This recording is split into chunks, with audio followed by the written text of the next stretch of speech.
بسم اللہ الرحمن الرحیم۔ السلام علیکم تمام دیکھنے اور سننے والوں کو سٹوری ان چینل پر خوش آمدید۔ آج کی سٹوری اصل میں ایک سچا واقعہ ہے۔ یہ واقعہ حضرت عمر بن عبدالعزیز کی نایاب انگوٹھی کا ہے۔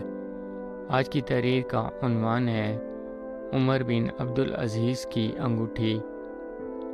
جی دوستو، کہتے ہیں کہ حضرت عمر بن عبدالعزیز جو ایک مشہور اموی خلیفہ تھے، ان کے پاس ایک انگوٹھی تھی جس کا نگ اتنا قیمتی تھا کہ جوہری اس کی قیمت لگانے سے قاصر تھے۔ ایک دفعہ ملک میں سخت خشک سالی ہوئی اور لوگ بڑی مصیبت میں مبتلا ہو گئے۔ حضرت عمر بن عبدالعزیز نے بیت المال کا منہ کھول دیا اور محتاجوں کی امداد کرنے میں کوئی کسر نہ اٹھا رکھی۔ اس کے ساتھ ہی انہوں نے اپنی انگوٹھی اتار کر حکم دیا اسے فروخت کر دیا جائے اور جس قدر رقم حاصل ہو اس کو درویشوں اور مسکینوں میں تقسیم کر دیا جائے۔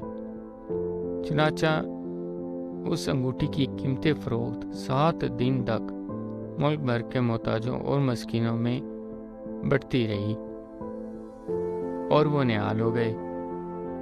ایک شخص نے ان سے کہا، یہ آپ نے کیا کیا؟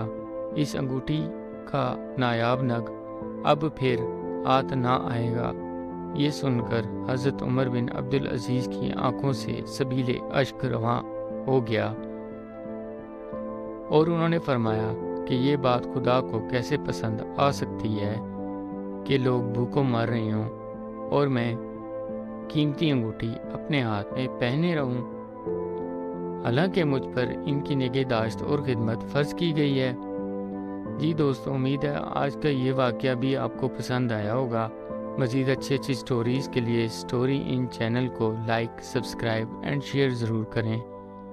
شکریہ اینڈ اللہ حافظ۔